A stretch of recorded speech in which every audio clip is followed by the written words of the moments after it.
হৃদমায়ার প্রেমগাথা পর্ব সংখ্যা ৭২। লিখেছেন রিক্তা ইসলাম মায়া। সঙ্গে আমি আছি মাহি।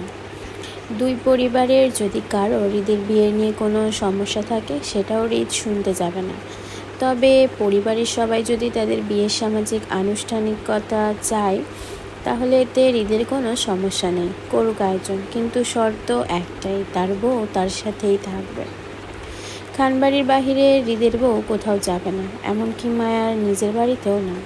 মোট কথা, পরিস্থিতি যাই হোক, ভালো মন্দ সকল পরিস্থিতিতে তার বউ তার পাশে চাই। অন্তত কারোর জন্য সে তার বউকে নিজের থেকে দূরে করবে না। মনস্তাত্ত্বিক ভাবনায় হৃদ পরপর কফির মগে চুমুক বসালো। অর্ধ খাওয়া মগটা কফি মেকারের পাশে রেখে বিছানার দিকে এগোলো। মায়ের পাশে বিছানায় টান টান করে শুতে শুতে একই ব্ল্যাঙ্কেটের নিচে ঢুকলো হৃদ। মায়া তখনও হৃদের দিকে পিঠ করে কাত হয়ে শুয়ে। হৃদ বিছানায় শুয়েই মায়ের বাহু চেপে নিজের কাছে টানলো। উষ্ণতা আরাম পেয়ে মায়াও মিশে গেল হৃদ বুকের মাঝে। হৃদ দুজনের গায়ে ব্ল্যাঙ্কেট জড়াতে জড়াতে মায়ের মাথায় শব্দ করে চুমু খেল। হাত বাড়িয়ে বেডসাইডের লাইট অফ করে দিতেই মুহূর্তে অন্ধকার ছুঁয়ে গেল কক্ষ জুড়ে। মায়া ঘন নিঃশ্বাস আর হৃদের আলিঙ্গনের উষ্ণতা বয়ান করছেন ভালোবাসার সুন্দর, যদি সঠিক মানুষের সাথে হয়। সকাল ৮:৪৫। হৃদের গাড়ি হতে মায়া জুই দুজনেই নামলো কলেজের সম্মুখে। হৃদ সঙ্গে আসেনি, সে ২ ঘন্টা ঘুমিয়ে আবারও ছুটেছে নির্বাচনের কাজে। তাই মায়া আর জুইকে ড্রাইভারই নামিয়ে দিয়ে গেল হৃদের অপর গাড়িতে। জুই খুব সকালেই মায়ার জন্য জামা কাপড় আর বই নিয়ে উপস্থিত ছিল ফ্ল্যাটে। মায়াকে হৃদের রুম থেকে বেরোতে দেখে খুব ইতস্ততায় জড়িয়েছিল জুই। তারপরও মায়াকে এই নিয়ে কোনো প্রশ্ন করল না সে, বরং স্বাভাবিক ন্যায় মায়াকে নিয়ে রেডি হয়ে বেরিয়ে আসলো কলেজের উদ্দেশ্যে। হৃদের সঙ্গে জুইয়ের দেখা মেলেনি। তার আগেই হৃদ বেরিয়ে যাওয়াতে মায়াকেও সকালে লজ্জার সম্মুখীন হতে হয়নি। ইতস্ততার জুই মায়ার সঙ্গে হাঁটতে হাঁটতে জড়তায় আস্তে করে বলল, গোসল করিসনি কেন? মায়া কলেজে ঢুকে আশেপাশে তাকিয়ে রাফার খোঁজ করলো। রাফার সাথে মায়ার কষাকষির হিসাব বাকি। রাফার জন্য মায়া কম বিপদে পড়েনি, বলতে গেলে সে এখনও বিপদের মুখে ঝুলে আছে শুধুমাত্র এই রাফার জন্য। আজ রাফাকে হাতের কাছে না পেলেই নয়। অন্যমনস্কর মায়া জুইয়ের মনোভাব বুঝতে পারল না, আর না বুঝলো জুইয়ের বলা কথাটার মানে। বরং জুইয়ের কথায় মায়া মুখ কুঁচকে বলল, এত সকালে গোসল কে করে? আমাকে দেখেছিস কখনো এত সকালে গোসল করতে? যে আজ করব? শুধু উল্টাপাল্টা কথা বলিস। মায়ের কথা জুইয়ের ইতস্ততা আরও বাড়ল। মায়াকে সরাসরি কিছু বলতে না পেরে আবারও ইঙ্গিতে বুঝিয়ে মিনমিন করে, এখন তো আলাদা বিষয়, তাই না? মায়া জুইয়ের কথার অর্থ না বুঝে আশেপাশে রাফার খোঁজে অনুসন্ধানে চোখ ঘুরিয়ে বলল, কিসের আলাদা বিষয়? দেখ জুই, বিষয় যাই হোক না কেন, এই শীতের সকালে গোসল করার মতন পাবলিক আমি না, বুঝেছিস? গোসল না করিয়ে বেরিয়েছিস যে ভাই কিছু বলবে না? সে আবার কি বলবে? আমি কি তার মতো নাকি যে কথায় কথায় গোসল করব? সে তো রাত নেই দিন নেই যখন তখন গোসল করে। রাতে ৩টা বাজেও উঠে গোসল করা পাবলিক। এসব মানুষের সাথে আমার তুলনা দিলি কেমনে? মায়ের কথায় জুইয়ের ইতস্ততা বাড়ল। জুই মায়াকে আসলে কিভাবে গোসলের বিষয়টা বুঝাবে তা নিয়ে দ্বিধায় পড়ল। মূলত জুই সকালে মায়াকে হৃদের রুম হতে বেরোতে দেখেছিল বলে এই মুহূর্তে সে সংকোচে আছে। মায়াকে গোসল করতে না দেখে সেটা দ্বিগুণ হলো। জুই মায়াকে পুনরায় বুঝাতে চেয়ে বলল, তারপরও ঋতু, সবাই বলে মেয়েদের বিয়ে হলে নাকি গোসল করতে হয়। মায়া বিরক্ত হয়ে বলল, আমার বিয়ের ২.৫ বছর হয়েছে, এতদিন দেখেছিস আমাকে গোসল করতে যে আজ করব? তারপরও। জুইয়ের কথা আর ফোড়ন কেটে মায়া বিরক্তি নিয়ে বলল, তারপরও কি জুই, তুই আজকে আমার গোসল নিয়ে পড়েছিস কেন? তুই কি আমাকে চিনিস না? আজ নতুন দেখছিস আমাকে সকালে গোসল না করতে? এমন ভাব করছিস আজকে সকালে গোসল করাটা যেন আমার জন্য ফরজ ছিল। তুইও তো গোসল করিসনি, তাহলে আমাকে বলছিস কেন? আমি আর তুই কি এক? অবশ্যই এক। এখন আয়, রাফাকে খোঁজ আগে। এই মাইয়ার আজ খবর আছে, ওর জন্য আমি এখন বিপদের মুখে ঝুলে আছি। চল চল। কথাগুলো বলতে বলতে মায়া তাড়াহুড়ো পা চালালো কলেজ পথে। আশেপাশে তাকিয়ে রাফার খোঁজ করেও সন্ধান মিলল না। শ্রেয়া নাদিয়াও কলেজে নেই। মায়ের কলেজের গেট পেরিয়ে মাঠে যাবে তখনই পিছন থেকে কেউ মায়ের কাঁধ জড়িয়ে ধরে উৎফুল্লতায় বলল, জানু এসেছিস? I miss you. রাফার কণ্ঠ পেতেই মায়া ফুঁসে উঠল। কাঁধের উপর রাফার হাতটা খপ করে ধরে আক্রমণ করলো রাফার উপর। রাগে ফুঁসে উঠে সরাসরি মেসেজের কথাটা উল্লেখ করে মায়া চেতে বলল, বেয়াদব মাইয়া, মেসেজে কি পাঠিয়েছিলি উনাকে? আমার জামাই ছাড়া রাতে ঘুম আসে না, একা একা লাগে। সে বাসর বুঝে না, তার সিস্টেমে সমস্যা আছে, এর জন্য বইয়ের কাছে আসে না। কিসের লিঙ্ক পাঠিয়েছিলি তাকে? আবার বলেছিল লিঙ্ক দেখে দেখে শিখতে। ওই কি শিখবে? হ্যাঁ, কি শিখবে? মায়ের রাগান্বিত মুখটা দেখে রাফা দুষ্টু হাসলো। মায়াকে আরও রাগিয়ে দিতে নিজের হাতটা টেনে পুনরায় মায়ের কাজ জড়িয়ে ধরতে ধরতে বল, আরে জানো চিল, 2 দিন দেখা হয়নি বলে আমার উপর তোর এত ভালোবাসা বেড়ে গেল? মায়েরই সাংঘাতিক তো তুই। রাগান্বিত মায়া আরও খেপে গেল। রাফার হাতটা ঝটকা দিয়ে ফেলে দিতে দিতে বলল, অসভ্য মাইয়া, কী সব লিঙ্ক পাঠিয়েছিলি তুই উনাকে? আগে সেটা বল। খবরদার কথা ঘুরাবি না। রাগে মায়ের নাকের পাটা ফুলে উঠেছে। রাফা তাতে মজা পেয়ে বলল, বাপ রে, তোরা এত অ্যাডভান্স জানো, সব লিঙ্ক দেখাও শেষ। তা কী কী শিখলি তোরা? কয়টা কাজে লাগালি বলতো শুনি। আউচ! বাহুতে হাত চেপে রাফা মৃদু চেঁচালো। রাফার কথায় মায়া তৎক্ষণাৎ হাতের বোতলটায় আঘাত করলো রাফার বাহুতে। রাফার চেঁচানোতে নাকমুখ শক্ত করে মায়া আবারও বলল, অসভ্য মাইয়া। মায়াকে অতিরিক্ত রেগে যেতে দেখে রাফা এগিয়ে আসলো। জোর করে টেনে মায়ের কাজ জড়িয়ে ধরতে চাইলে মায়ের রাফার হাতটা ঝটকা ফেলে দিতেই রাফা আবারও মায়ের কাজ জড়িয়ে ধরতে দিল। দেখ জানো, আমি যেটা করেছি সেটা তোর ভালোর জন্যই করেছি। যদি সেদিন আমি এসব না করতাম তাহলে হৃদ ভাইয়া হয়তো আজও আসতো না তোর কাছে। তুই বল, বিগত 3 মাস ধরে ভাইয়ার রাগ ভাঙানোর কত চেষ্টা করেছিস, পেরেছিস বল? হয়তো আমার তরিকা ভুল ছিল, কিন্তু উদ্দেশ্য সঠিক ছিল। তুই ভাইয়ার জন্য কষ্ট পাচ্ছিলি, যেটা আমার ভালো লাগছিল না। এর জন্য আমার উদ্দেশ্য ছিল যে করেই হোক ভাইয়া অন্তত তোর কাছে ফিরে আসুক, তারপর তোদের দুজনের রাগ অভিমান এমনি চলে যাবে।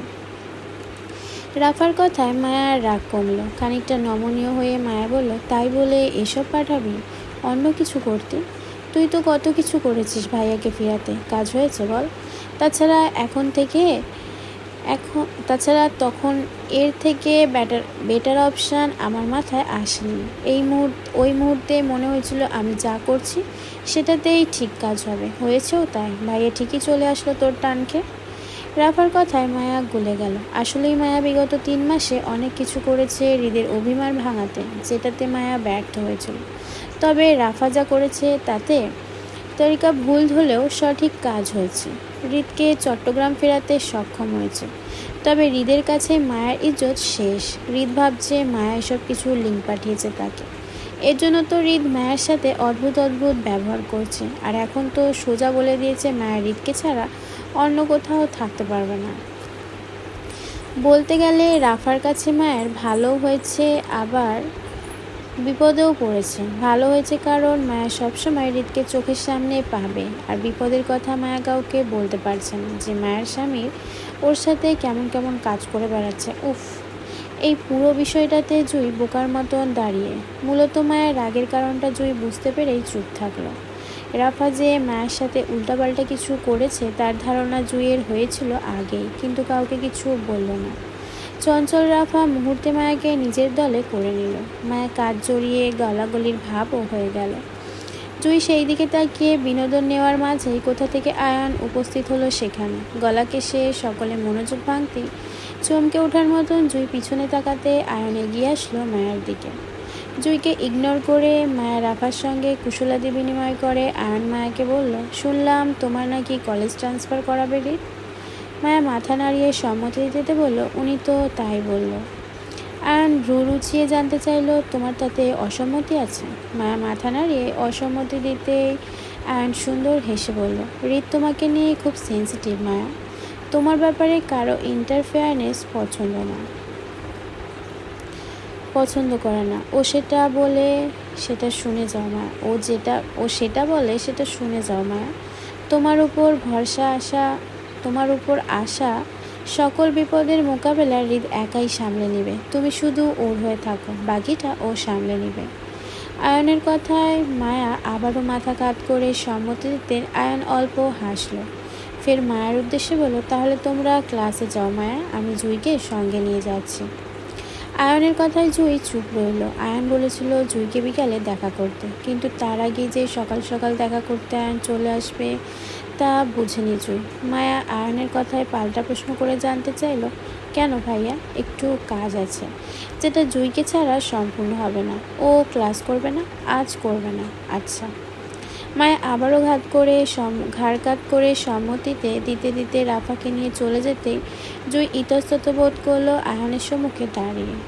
আয়নের পিছনে ঘুরিয়ে জুইয়ের ইতস্তত মুখটা দেখে কপাল কুঁচকে বলল, আপনার আবার কি হলো জুই? এমন করছেন কেন? নত মস্তিষ্কে জুই মাথা নাড়িয়ে অসম্মতি দিতে দিতে বলল, কিছু হয়নি। আয়ন কলেজ মাঠে দাঁড়িয়ে কথা বাড়াতে চায়নি, কারণ আশেপাশে অনেকেই এদিকটা তাকিয়ে ওদের দেখছে। আয়ন কলেজ গেটের বাহিরের পথে হাঁটা দিতে দিতে জুইয়ের উদ্দেশ্যে বলল, আমার সাথে আসুন জুই। আয়নের পিছন পিছন জুইও হাঁটলো। আয়নের গাড়ির সামনে আসতেই দরজা খুলে দাঁড়ালো। জুই আর চোখে আয়নের দিকে তাকাতেই চোখাচোখি হলো দুজনের। আয়ন পূর্ব থেকে গাড়ির দরজা খুলে জুইয়ের দিকে তাকিয়েছিল বলে দুজনের চোখাচোখি হলো।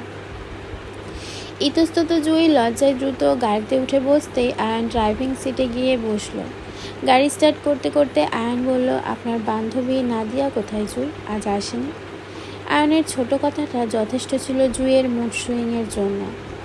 মুহূর্তে জুইয়ের সকল জড়তা বিরক্তিতে রূপান্তরিত হলো আয়নের এক কথা। আয়ন জুইয়ের রাগের কারণটা বুঝতে পেরে আবারও একই সুরে বলল, আপনি আমার ভালোবাসার প্রস্তাবটা আপনার বান্ধবী নাদিয়াকে জানিয়েছিলেন জুই? জুই বিরক্তিতে অতিষ্ঠ হয়ে জেদ্দি গলায় বলল, জানি না। আপনি আমাকে কোথায় নিয়ে যাচ্ছেন সেটা বলুন আগে। আয়ন গাড়ি স্টিয়ারিং ঘোরাতে ঘোরাতে বলল, যেখানে নতুন সম্পর্ক গড়া হয় সেখানে।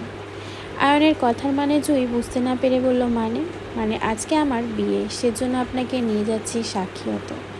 জুই আয়নের কথায় সিরিয়াস নিল না, অহেতুক মজা বলে উড়িয়ে দিতে দিতে বিরক্ত গলায়, আপনার বিয়েতে আমার কি কাজ? আমাকে কেন নিয়ে যাচ্ছেন? আমি কোনো সাক্ষীটা কি হতে পারবো না। আমাকে কলেজে দিয়ে আসুন, ক্লাস করব। জুইয়ের কথায় আয়ন আর হেয়ালি করল না, বরং সিরিয়াস হয়ে বলল, কালকের কথা ভুলে যাচ্ছেন জুই?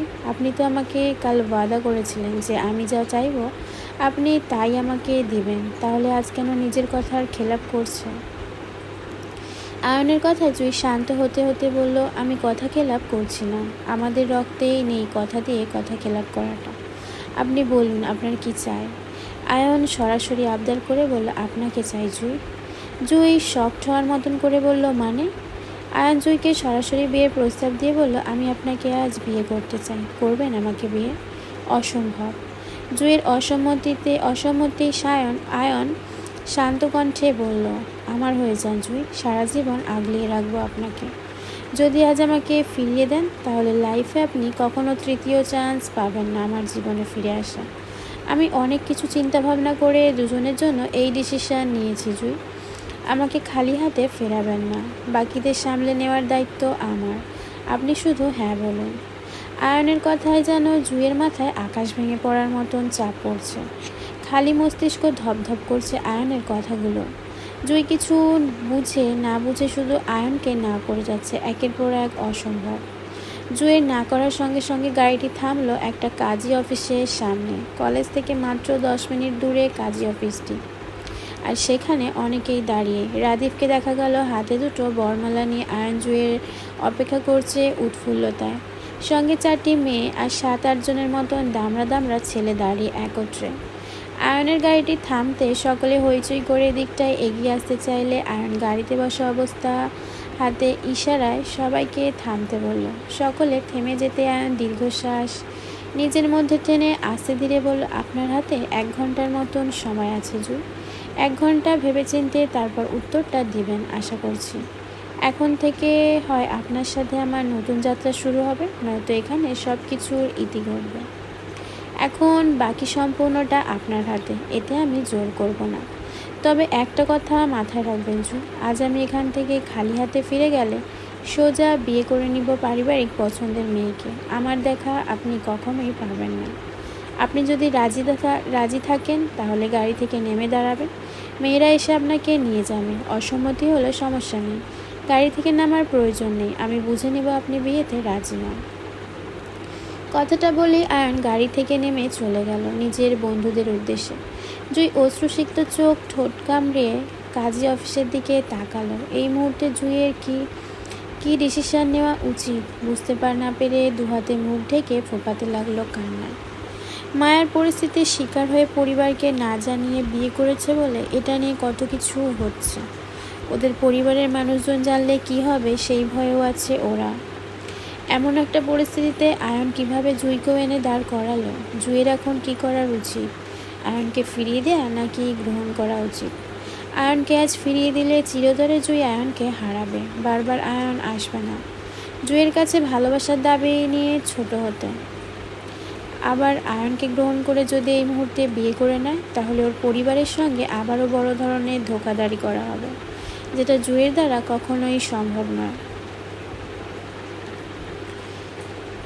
সূর্যটা পশ্চিম আকাশে ঢোলে। সময় তখন 3:15 ঘরে। আয়ন সবেমাত্র জুঁইকে নিয়ে পৌঁছালো হৃদের বিল্ডিংয়ের সম্মুখে। গাড়ি থামতেই আয়ন সিট বেল্ট খুলতে খুলতে নত মস্তিষ্কে জুঁইয়ের দিকে তাকালো। অনবরত কান্নায় ফর্সা মুখটা লাল লাল হয়ে আছে, চোখের পাতা ফুলে, গালে পানির দাগ রেখা দৃশ্যমান। আয়ন জুঁই দেখে স্বাভাবিক ন্যায় গাড়ি থেকে নেমে অপর পাশে দরজা খুলে দাঁড়ালো জুঁইয়ের নামার অপেক্ষায়। আয়ন নিস্তব্ধ নিশ্চুপ দাঁড়িয়ে। জুঁই মাথা ঝুঁকে ফুপিয়ে কাঁদছে, বারবার হাতের টিস্যুতে অশ্রুকণা মুছতে মুছতে। নিশ্চুপ আয়ন খানিকটা সময় দাঁড়িয়ে থেকে একটা সময় বলে উঠল, আমরা এসে পড়েছি জুঁই, আপনি নামুন। আয়নের কথায় জুঁই মাথা তুলে তাকালো না, তীব্র অপরাধ বোধে। নত মস্তিষ্কে কেমন ফোঁপাতে লাগলো আয়নের গলা শুনে। জুঁইয়ের কান্নার গতি বাড়তে দেখে আয়ন দীর্ঘশ্বাস ফেলে বলল, প্লিজ কাঁদবেন না জুঁই, এখন কেঁদে কী হবে? সব কিছু আপনার ইচ্ছায় হয়েছে, এখন আসুন। আপনাকে হৃদের ফ্ল্যাটে দিয়ে আমি ঢাকায় ফিরবো। আয়নের কথায় জুঁই চমকে ওঠার মতন মাথা তুলে তাকালো আয়নের দিকে। মুহূর্তে চোখাচোখি হলো দুজনে। জুঁইয়ের ভেজা চোখে অশ্রু দেখে আয়নের কেমন মায়া হলো জুঁইয়ের প্রতি। জুঁই জড়ানো ভেজা গলায় বলল, এখন চলে যাবেন? আয়নের উত্তর আসলো তক্ষুনি, না, রাতে হৃদের সাথে ফিরবো। এখন খানবাড়িতে যেতে হবে নির্বাচনের কাজ, হয়তো হৃদও যাবে। আশেপাশে হৃদের লোকদের দেখা যাচ্ছে, আমি ওদের সাথেই যাব। আপনি এখন উপরে উঠে যান, মায়াকে ফ্ল্যাটেই পাবেন। আয়নের কথায় জুঁই নেমে দাঁড়ালো। অসাবধানতায় নামতে গিয়ে আয়নের বাহুতে জুঁইয়ের মুখ মুখ ঠেকে যেতেই তৎক্ষণাৎ পিছুপা হয়ে জুঁই ক্ষমা চেয়ে বলল, সরি, আমি দেখিনি। ইটস ওকে, আপনি আসুন। আয়নের পিছন পিছন হাঁটলো জুঁই। কয়েক কদম সামনে এগোতে আয়ন দেখলো আশেপাশে সাদা পাঞ্জাবিতে হৃদের প্রায় 30 থেকে 40 জনের মতো ছেলেপেলে দাঁড়িয়ে। আসকেও দেখা গেল সেখানে। রাস্তা এপাশ ওপাশ দুপাশেই জায়গায় জায়গায় হৃদের ছেলেপেলেদের দাঁড়িয়ে থাকতে দেখে আয়ন থেমে গেল।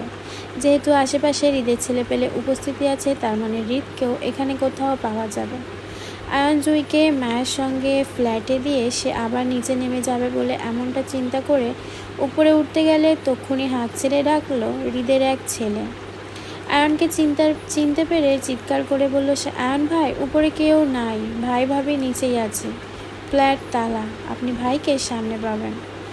আয়ন আর সামনে এগোলো না। যেহেতু হৃদের ফ্ল্যাট তালা, তাহলে সেখানে গিয়ে কোনো লাভ হবে না। আয়ন সামনে এগোতে এগোতে জুঁইকে বলল, আমার সাথে আসুন জুঁই। জুঁই আশেপাশে তাকিয়ে নিজের চোখে পানি মুছে স্বাভাবিক হওয়ার চেষ্টা করলো। আশেপাশে অসংখ্য মানুষের আনাগোনা, রাস্তা এপাশ ওপাশ শুধু হৃদের লোকই দেখা যাচ্ছে। জুঁই নত মস্তিষ্কে হলো। আয়নের পিছন পিছন পা মেলালো। আয়ন খানিকটা পথ এগোতে হৃদের গাড়ি দেখতে পেল, কিন্তু আশেপাশে কোথাও হৃদকে দেখা গেল না। তবে আসিফকে দেখা গেল আয়নের থেকে কিছুটা পথ দূরে দাঁড়িয়ে ছেলেদের সঙ্গে, হয়তো হৃদের অপেক্ষায় দাঁড়িয়ে সেখানে। আয়ন সেদিকে এগোতে চাইলে পথে দেখা পেল আরিফে। হৃদের জনসভায় আরিফের উপস্থিত দেখে আয়ন খানিকটা কপাল কুঁচকাল। আয়ন যতটুকু জানে হৃদের সঙ্গে আরিফের বনাবনি নেই। সেখানে আরিফ হৃদের ছেলেপেলের সঙ্গে একত্রে দাঁড়িয়ে আছে, বিষয়টা কেমন জানি লাগলো আয়নের। আয়নের দৃষ্টির সঙ্গে সঙ্গে জুঁইয়ের দৃষ্টিতেও আরিফকে পড়ল। রাস্তার ওপাশে একটা দোকানে নিচে দাঁড়িয়ে আছে সে। বাকিরা খাবার কিনতে ব্যস্ত। প্রায় 40 জনের মতো ছেলেদের খাবার আনতে 6 থেকে 7 জন ছেলের মতো হোটেলে ঢুকেছে। বাইরে আরিফ রাকিবের সঙ্গে দাঁড়িয়ে। আরিফকে দেখেই জুঁই আয়নের হাতটা চেপে ধরল ভয়ে। আয়ন জুঁইয়ের ভয়ের কারণ বুঝতে পেরে চোখের ইশারায় আশ্বস্ত করে বলল, আপনি ভয় পাবেন না জুঁই, আমি আছি। আয়ন এগিয়ে এসে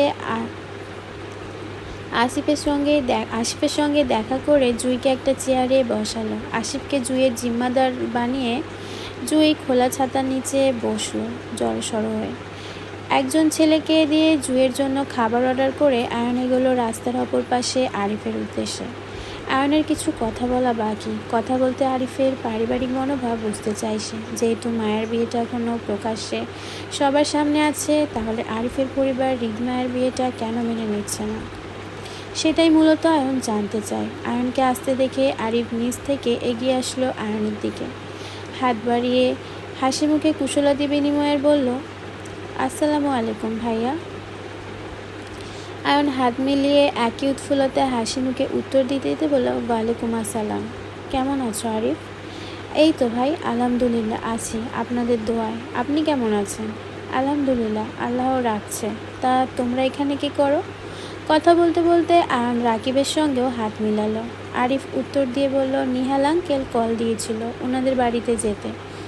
আসিফ ভাই ফোন করে বলল এখানে আসতে, তাই আসলাম। যাক, ভালো করেছো তাহলে। তোমাকে দেখে খুশি হলাম। আমরা সবাই চাই তুমি আমাদের সঙ্গে মিলেমিশে থাকো। আমরা এখন একে অপরের আত্মীয় মানুষ, তাই না? আয়নের কথায় আরিফ অল্প হাসল। তার মূলত কারোর সাহায্য নিয়ে সামনে এগোনো পছন্দ নয়। সে কারোর দাপটে নয়, বরং নিজের যোগ্যতায় সামনে এগোতে চায়। আরিফ সৌজন্যমূলত হাসি দিয়ে বলল, দেখা যাক ভাই, আল্লাহ কপালে কি রাখছে। আয়ন বলল, শুনলাম তুমি নাকি নতুন ব্যবসা শুরু করেছো? জি ভাই, ভেরি গুড। তা তোমার ব্যবসার কি খবর, কেমন চলছে? জি আলহামদুলিল্লাহ, আপনাদের দোয়ায় ভালোই যাচ্ছে ভাই। এই সপ্তাহে পর ইন্ডিয়া যাব কিছু নতুন কালেকশন ইনপুট করতে। ব্যবসাটা একটু বড় করতে চাইছিলাম। ইনশাল্লাহ, দোয়া রইল। আর কোনো হেল্প লাগলে অবশ্যই একজন বড় ভাই হিসেবে বলতে পারো আমাকে। আমি সবসময় তোমার পাশে থাকবো।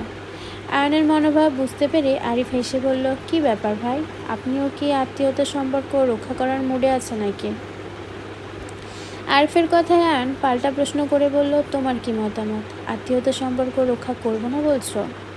আয়নের পাল্টা প্রশ্নে আরিফ চুপ করে যায়। আয়ন আরিফকে চুপ করে যেতে দেখে ফের প্রশ্ন করে বল, তোমরা কি এখনও হৃদমায়ের সম্পর্কটা নিয়ে কোনো দ্বিধায় আছো আরিফ? আরিফ সহজ গলায় বলল, না ভাই। আয়ন তীক্ষ্ণতায় বলল, তাহলে তোমার পরিবারের কেউ বাসায় এখনও জানানো হয়নি মায়ের বিয়েটা সম্পর্কে? ভাবছি আজকে রাতে ট্রেনে বাসায় ফিরে কাল এই বিষয়ে পরিবারের সঙ্গে বসবো, তারপর সঠিক কোনো কিছু বলতে পারবো। আরিফের কথায় আয়ন কৌতূহলী গলায় বলল, কেন, তোমার পরিবার কি কোনোভাবে হৃদকে জামাতা হিসেবে মানতে আপত্তি আছে নাকি? আরিফ নিজের পারিবারিক দিকটা প্রকাশ করে বলল, তেমন কিছু না ভাই।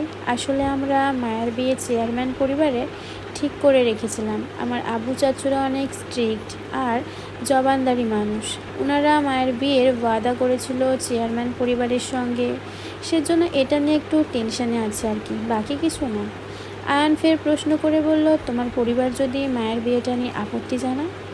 আয়নের কথায় আরিফ দৃঢ়তায় উত্তর দিয়ে বলল, তাহলে মায়ের জায়গায় জুঁইয়ের বিয়ের প্রস্তাব রাখবো পরিবারে। মায়া অলরেডি ম্যারিড, সেখানে ওকে দ্বিতীয়বার বিয়ে দেওয়া সম্ভব না। চেয়ারম্যান পরিবার ভালো, ছেলেও শিক্ষিত, জুঁইকে ভালো রাখবে, আব্বু চাচারও ওয়াদা রক্ষা হবে। আরিফের কথাটা যেন আয়নের কলিজায় লাগলো। শক্ট খাওয়ার মতন কিছুক্ষণ নিস্তব্ধ নিশ্চুপ দাঁড়িয়ে রইল। আয়ন প্রথমে ভেবেছিল এমন কিছু একটা হবে মায়াকে বিয়ে দিতে না পারলে। পারিবারিক প্রেশারে জুঁইকে মায়ের জায়গায় বসাতে চাইবে, হচ্ছেও তাই। এর জন্য আয়ন বিয়েটা নিয়ে জুঁইকে তাড়াহুড়ো করেছিল। শূন্য মস্তিষ্কের আয়ন এই মুহূর্তে আরিফকে কিছু বলার মতন ভাষা খুঁজে পেল না। খানিকটা সময় নিয়ে আয়ন নিজেকে স্বাভাবিক দেখাতে চাইল আরিফের সামনে। জুঁইয়ের প্রসঙ্গটা এড়িয়ে পুনরায় হৃদমায়া সম্পর্কের কথাটা জানতে চেয়ে বলল, হৃদমায়াকে নিজের সঙ্গে নিয়ে যেতে চাইছে, সেটা তোমার পরিবারের মেনে নেবে? আরিফ বুক ভারী দীর্ঘশ্বাস গোপন করে নরম গলায় বলল, এখানে আমি বা আমার পরিবারের কেউ ম্যাটার করে না ভাই। আমরা যদি কেউ গুরুত্বপূর্ণ হতাম তাহলে এখানে আমাদের মতামতের প্রসঙ্গ আসতো। বলতে পারতাম আমাদের বোন আমাদের বাসায় যাবে আগে, তারপর বোনকে সসম্মানের ও শ্বশুরবাড়িতে পাঠাবো। এখানে আমরা অমূল্যহীন মানুষের মতামত হয় না। সেজন্য আমি শুধু বড় ভাইয়ের দায়িত্ব পালন করছি, নয়তো আমার বোন শব্দটা তো সেই কবেই পর হয়ে গেছে। আরিফের কথার মানে আয়ন বুঝল। মান অভিমানে আরিফ মায়ের ওপর কষ্ট পেয়েই চুপ করে থাকছে। ভাই বোনের বনাবনি করার দরকার, হৃদের সঙ্গে এই বিষয়ে কথা বলাও দরকার। নতুন সম্পর্ক গড়তে গিয়ে পুরাতন সম্পর্ক ছিন্ন করা যাবে না। সকল সম্পর্ক নিয়ে একত্রে আমাদের চলতে হবে, তবে তার আগে আরিফের মায়ার প্রতি অভিমানে দেয়াল ভাঙতে হবে। আয়ান আঙুল তুলে রাস্তা অপর পাশে অদূরে দাঁড়িয়ে থাকা হৃদমায়াকে দেখিয়ে বলল, তোমার মায়ের প্রতি কষ্ট অভিমান থাকতে পারে আরিফ, কিন্তু তোমার কি মনে হয় মায়া নিজের জন্য ভুল কাউকে চুজ করেছে? আরিফ চোখ তুলে তাকালো আয়ানের আঙুল তাক করার পথে। অদূরে দেখা গেল রাস্তা এক পাশে হৃদমায়া দুজনেই পাশাপাশি দাঁড়িয়ে। হৃদের এক হাত কানে চেপে ফোনে কথা বলছে, তো অপর হাতে মায়ের কলেজের ব্যাগ চেপে ধরা। মায়ের হৃদের পাশাপাশি দাঁড়িয়ে হৃদের প্যান্টের পকেটে হাত ঢুকিয়ে টাকা বের করছে ঝালমুড়ি খাওয়ার জন্য। আয়নের কথায় আরিফকে চুপ করে যেতে দেখে আয়ন ফের বলল, আমি জানি তুমি হয়তো হৃদের প্রতি নারাজ, কিন্তু আমি বলবো তুমি তোমার পার্সোনাল বিষয়গুলো আলাদা রেখে শুধু হৃদ মায়াকে দেখো। মায়ের জন্য হৃদ থেকে পারফেক্ট কেউ হতে পারবে না আরিফ। তোমরা চেষ্টা করেও হৃদের মতন কাউকে মায়ের জন্য এনে দিতে পারবে না। হৃদের রাগ বেশি হতে পারে, কিন্তু সে তোমার বোনকে নিয়ে খুবই সেন্সিটিভ। জীবনের এমন অনেক ছেলে পাবে তুমি যে প্রেম করে ধোঁকা দেয়, আবার কিছু ভালোবাসার সত্যিকারের হয়েও দেখবে শেষ পর্যন্ত ভালোবাসার পূর্ণতা দিতে পারে না। কোনো না কোনো কারণে হেরে যায় তারা, হয় পারিবারিক, নয়তো সমাজের ভয়ে, আর নয়তো মন বদলে ভালোবাসাগুলো হারিয়ে যায় কোথাও। তুমি এমন ভালোবাসা খুব কমই দেখতে পাবে যে তোমাকে পাওয়ার জন্য তোমার সাথেও লড়াই করে নিবে। সমাজ, পরিবার বা অন্য কোনো কিছু তাদের কাছে ম্যাটার করে না, একমাত্র ভালোবাসার মানুষটা ছাড়া। মোট কথা, কোনো কিছুর বিনিময়ে তোমার হারাতে ইচ্ছুক নয়। আর সেটাই হচ্ছে হৃদ খান, যে মায়াকে পাওয়ার জন্য নিজের পরিবার, তোমার পরিবার, এমনকি মায়াকেও সুযোগ দিচ্ছে না হৃদ ছেড়ে যাওয়ার। এবার তুমি বলো, তুমি পারবে হৃদের মতন একটা ছেলে নিজের বোনকে এনে দিতে পারবে? আরিফ আবারও চুপ। আয়নের কথা ওর মস্তিষ্কে ধারণ করছে বুঝতে পেরে আয়ন ফের বলল, হৃদ খানের ভালোবাসা শুধু ভয়ঙ্কর নয়, ভয়াবহ বটে। এই যে এক্ষুনি দেখো, আমি, তুমি, হৃদের বাবা, আমরা সবাই হৃদের অপেক্ষায় দাঁড়িয়ে, অথচ হৃদ খান নিজের বউয়ের ছোট ছোট আবদার পূরণ করতে ব্যস্ত। এরপরও কি তুমি ভাববে এদের দুজনকে আলাদা করার কথা? আয়নের পরপর কথায় আরিফ উত্তর করতে পারল না, শুধু চুপ করে রইল। তার কাছে বলার মতন আপাতত কোনো ভাষা নেই। তবে মায়া যে নিজের জন্য ভুল কাউকে বাছাই করেনি তাতে আরিফও সন্তুষ্ট। হৃদ কান থেকে ফোন নামিয়ে হাতে রাখলো। পকেটে ফোন রাখা অভ্যাস তার নেই। মায়া পাশেই দাঁড়িয়ে ঝালমুড়ি চিবোচ্ছে। হৃদ কপাল কুঁচকে মায়ের দিকে তাকালো। ঝালমুড়িতে মুড়ি কম, মরিচ বেশি দেখা যাচ্ছে। মায়েরা তো ঝাল খাওয়ার ব্যাপারটা মোটেও হৃদের পছন্দ নয়। মায়ের গায়ে এখনও সকালের কলেজ ড্রেস পরা। মায়াকে হৃদ কলেজ থেকে নিয়ে এসেছিল দুপুরে, তারপর দুপুরে লাঞ্চ দুজন একত্রে করেছে। এরপর থেকে মায়াকে সঙ্গেই রাখছে হৃদ। এখানের খালি ফ্ল্যাটে মায়াকে একা রাখা যাবে না বলে হৃদ মায়াকে খানবাড়িতে নিয়ে যাবার সিদ্ধান্ত নিল। কিন্তু আশেপাশে এত ছেলেপেলে বলে হৃদ মায়াকে নিয়ে সেও আলাদা আলাদা থাকছে। মায়ের গায়ে বোরখা না থাকার বিষয়টা মাত্রই লক্ষ্য করলো হৃদ। কপাল কুঁচকে বলল, তোমার বোরখা কই? মুড়ি চিবোতে চিবোতে মায়া ঝটপট উত্তরে বলল, আমার বোরখা নেই। কেন? কেউ বলেনি কখনো বোরখা পরতে? সেজন্য দরকার পড়েনি, কিনেও দেয়নি কেউ। মায়ের কথায় হৃদের মেজাজ খারাপ হলো। সে চোয়াল শক্ত করে বলল, স্টুপিড, কারো বলাতে তোমার বোরখা পরতে হবে? নিজের বুদ্ধি খাটিয়ে পড়তে পারো না? মায়া মুড়ি চিবোতে চিবোতে হৃদের দিকে তাকিয়ে বলল, না, আমার বুদ্ধি নেই, আমি ছোট মানুষ, সেজন্য বুদ্ধি খাটাতে পারি না। মায়ের কথা হৃদ রাগে কটমট করে বলল, তুমি ছোট? হ্যাঁ, তাহলে আমি কে? আপনি মানুষ। Shut up. ওকে। হৃদ দাঁত পিষে বলে, তুমি ছোট হলে আমি কি করে তোমার সাথে?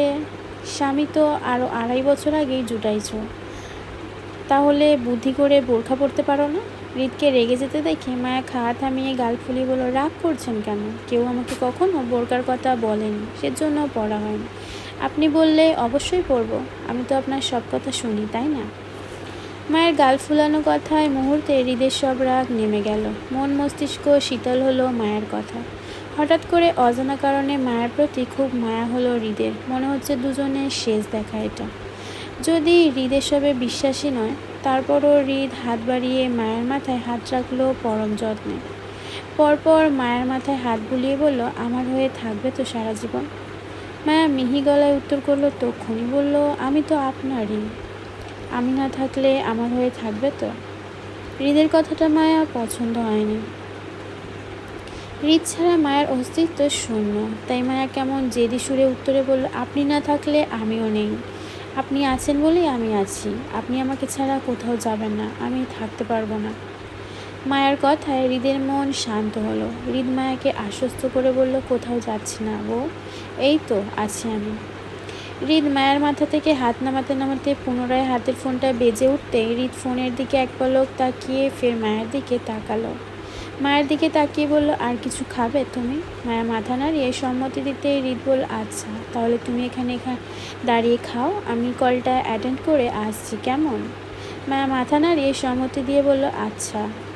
হৃদ হাতের ফোনটা নিয়ে খানিকটা দূরে দাঁড়ালো মায়ের থেকে। বেশ একটা দূরে নয়, এই তো 10-15 কদমের দূরত্বে দাঁড়িয়ে হৃদ নিজের জরুরি ফোন আলাপ চালালো।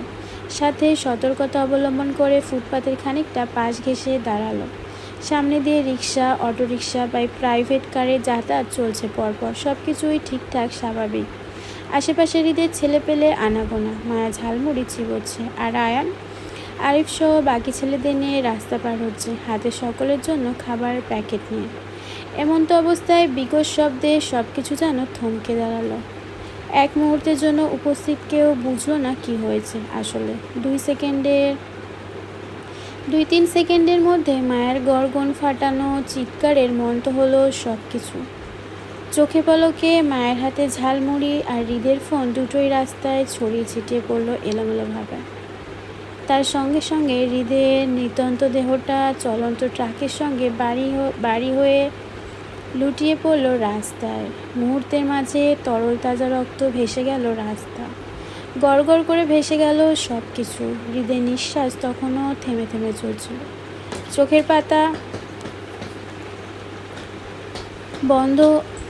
পাতা বন্ধ যাওয়া পথে দেখা গেল মায়াকে চিৎকার করে দৌড়ে আসতে। হৃদের দেহ অক্ষত অবস্থায় হলো। মাথাটা বেশ থেঁতলে গেছে ট্রাকের সঙ্গে বাড়ি খেয়ে। কপাল ছুঁয়ে ছুঁয়ে রক্ত চোখের পাতা বেয়ে রাস্তায়।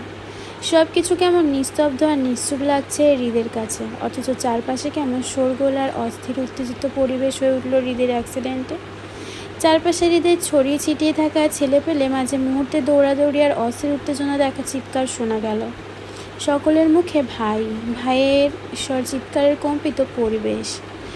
আয়নের আরিফের খাবার প্যাকেটগুলো রাস্তায় পড়ে রইল অবহেলিত অবস্থায়। শুধু হৃদের ছেলেপেলেদের মধ্যে অস্থির উত্তেজনা প্রকাশ পায়নি। রাস্তা সর্বত্রে গাড়ি থেমে যায় হৃদ খানের অ্যাক্সিডেন্টের খবর পেয়ে। হইচই, শোরগোল, দোকানপাট থেকে শুরু করে গাড়ি থেকে মানুষজন বেরিয়ে দৌড়ালো ট্রাকের পিছন পিছন আর বাকি হৃদের উদ্দেশ্যে। মুখে মুখে সকলের একই কথা, দেখে শুনে হৃদ খানকে ট্রাক চালক টক্কর মেরেছে, নয়তো হৃদ রাস্তার ফুটপাতেই ঘেঁষে দাঁড়িয়েছিল। সেথায় সচরাচর রিক্সা ব্যতীত ট্রাক চলা নিষেধ। সেখান থেকে অ্যাক্সিডেন্ট মানে কেউ স্বেচ্ছায় এই কাজটা করেছে ষড়যন্ত্র করে। এখন প্রশ্ন হলো, হৃদ খান বাঁচবে তো? শান্ত স্বাভাবিক পরিবেশটা হঠাৎ করেই কেমন উত্তেজিত উঠল। মায়ের গগন কাঁপানো চিৎকারে যেন মাটিসহ সব কিছু কম্পিত হচ্ছে। মায়া প্রথম হৃদের মাথার কাছে বসলো। উপুর হওয়া হৃদকে রাস্তা থেকে টেনে নিজের কোলে শোয়ালো। হৃদের থেতলে যাওয়া মাথা দেখে মায়ের শরীরের কম্পন বাড়ল। হৃদকে দু হাতে জাপটে জড়িয়ে পাগলের মতো চিৎকার করতে করতে বলল, যান যান, চোখ বন্ধ করবেন না, যান, কিচ্ছু হবে না আপনার, সব কিছু ঠিক হয়ে যাবে, আমি আছি তো, যান যান। মায়ের অনবরত প্রবলে হৃদ চোখ টেনে মায়ের দিকে তাকালো। নিঃশ্বাস পায় বন্ধের পথে। তারপরও হাত বাড়িয়ে মায়ের মাথায় হাতটা রাখতে চাইলে মায়া মুহূর্তে মাথাটা ঝুঁকে দিল হৃদের সামনে। মায়ার মাথায় সাদা হিজাবের উপর হৃদের কম্পিত হাতটা কোনো রকমে রাখতে রক্তরঞ্জিত হয়ে গেল সেটা। হৃদের মায়ের সঙ্গে আর শেষ কথা বলা হলো না তার। আগে হৃদের হাতটা মায়ের মাথা থেকে কোলে ঢলে পড়তেই মায়া পুনরায় চিৎকার করে পাগলামি করে বলে, এই আপনি এখন আমারে বলেছেন আপনি আমারে ছেড়ে কোথাও যাবেন না, তাহলে চোখ বন্ধ করলেন কেন? চোখ খুলুন বলছি। আমি আপনারে ছাড়া বাঁচবো না জান। শব্দ না পেয়ে মায়ের গগন কাঁপানো চিৎকার আসলো, আল্লাহ গো, আল্লাহ তুমি কই, আল্লাহ। মায়ের বুক ফাটা আর্তনাদে মানুষ থেকে শুরু করে যেন জমি আসমান গাছে পাতাগুলো যেন হাহাকার করছিল মিলের অমল দেখে। ততক্ষণে হৃদমায়াকে ঘিরে দাঁড়ালো সকলে। আসিফ, আয়ান, আরিফ, জুই সহ উপস্থিত সকলের ভিড় পড়লো সেখানে। ছোট বড় সকলের চোখে পানি। আয়ান, আসিফ, এমনকি আরিফ সহ সকলেই কাঁদছে ভাই ভাই বলে। আয়ানের চোখেও পানি। একজন ডাক্তার হয়েও সে কম্পিত হাতে হৃদের পালস চেক করছে। মোট চারপাশে মুহূর্তের মাঝে যেমন হাহাকার ছেয়ে গেল। আয়ন, আসিফ সহ কিছু ছেলে পেলে হৃদের দেহটা ধরাধরি করে উঠাতে চাইলে জুই আরিফ এগিয়ে এসে মায়াকে জাপটে ধরিয়ে ধরে আটকালো দু হাতে টেনে। মায়ের শক্তিতে আরিফ আর জুয়ের সঙ্গে পেরে উঠতে না পেরে ছটফটে লাফাতে লাগলো হৃদকে নিয়ে যেতে দেখে। মায়া পাগলের মতন ধস্তাধস্তি করলো জুই আরিফের থেকে ছাড়া পেতে। আর্তচিৎকার বলতে বলতে লাগলো, মায়া, জুই আমারে ছাড়, আমারে যাইতে দে তোরা। আমার স্বামী ভালো নেই জুই, আমার স্বামী ভালো নেই, আমি উনারে ছাড়া বাঁচবো না জুই, আমারে যাইতে দে তোরা, যাইতে দে। আল্লাহ, ও আল্লাহ, আল্লাহ গো। চিৎকার করতে করতে মায়ের শক্তিতে উঠতে না পেরে বসে গেল। মায়ের রাস্তায় বসে যেতে জুই আরিফ দুজনই মায়ের দুহাত শক্ত করে চেপে ধরে রাস্তায় বসিয়ে রাখলে মায়া পুনরায় ধস্তাধস্তি করে আরিফের কাছে আকুতি করে, ভাই আমারে যাইতে দাও না ভাই, তোমার পায়ে পড়ি আমি, আমার স্বামী ভালো নেই ভাই, আমার তার কাছে যাইতে দাও, আমার উপর দয়া করো ভাই, আমারে যাইতে দাও, সবাই উনারে নিয়ে চইলা যাইতেছে ভাই, আমারে যাইতে দাও তুমি, আমি উনারে ছাড়া বাঁচবো না ভাই, বাঁচবো না। আল্লাহ, ও আল্লাহ। মায়ের আর্তচিৎকার। জুই আরিফ দুজনেই কাঁদল।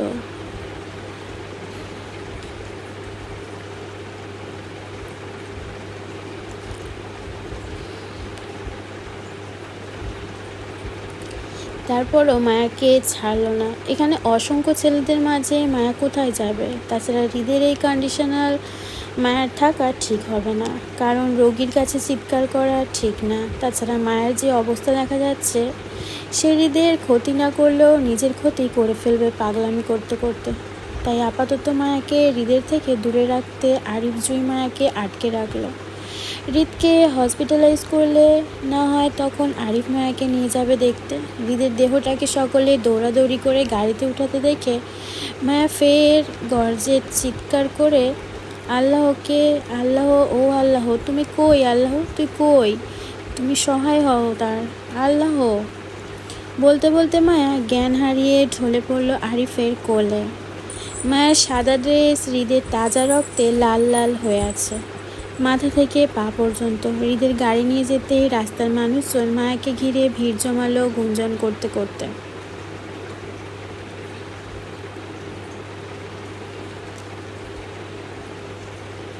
কোলাহলময় একটি অস্থির উত্তেজিত পরিবেশ।